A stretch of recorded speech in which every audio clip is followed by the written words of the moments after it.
bristlecone pine forest. Owens Valley is a pretty long valley. It goes for about 150 miles. It's one of the most volcanically active regions in North America, and Highway 395 runs right through it.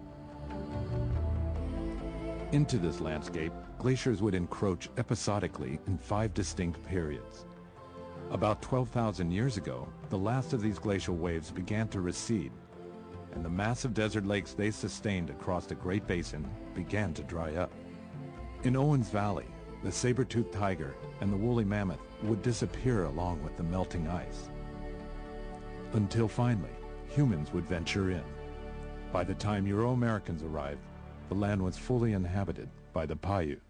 There are such extremes in this area, from the valley floor that's to the tops of the mountains, that the Paiute people were in good shape. They could walk for days.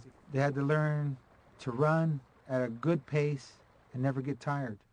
They traveled at great distances for everything they needed, from the obsidian to the pine nuts to the mountain sheep. The Owens Valley Paiutes are a transitional people between the classical California culture to the west of them and the Great Basin desert cultures to the east. They live in a territory blessed with great variations of elevation and environmental conditions and food resources.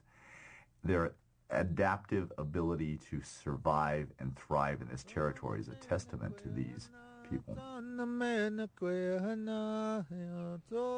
Winters were typically spent in the valley, where temperatures were warmer. By midsummer, the widely scattered food supply would force the Paiute to travel into the pine forest of the nearby mountains, where edible plants and mountain game were more abundant. As the game traveled still higher, so would the Paiute in pursuit. Archaeologists would find above tree-line encampments at elevations in excess of 11,000 feet, near the very crest of the White Mountains. Fall was one of the most important times of the year.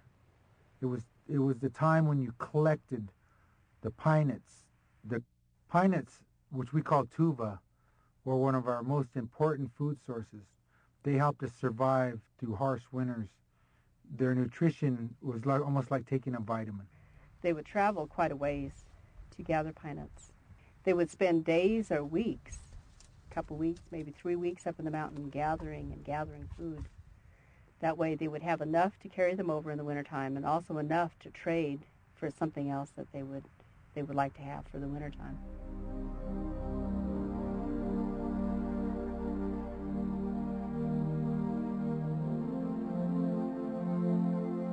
There's ample documentation about Paiute lifeways in the recent end of the prehistoric past.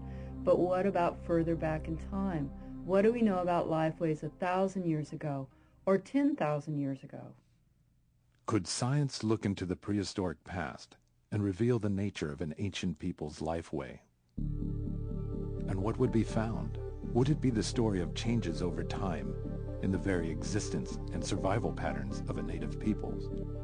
Or would it be the story of a culture remaining unchanged for thousands of years? As archaeologists, these are the mysteries and questions of the past that we seek to answer.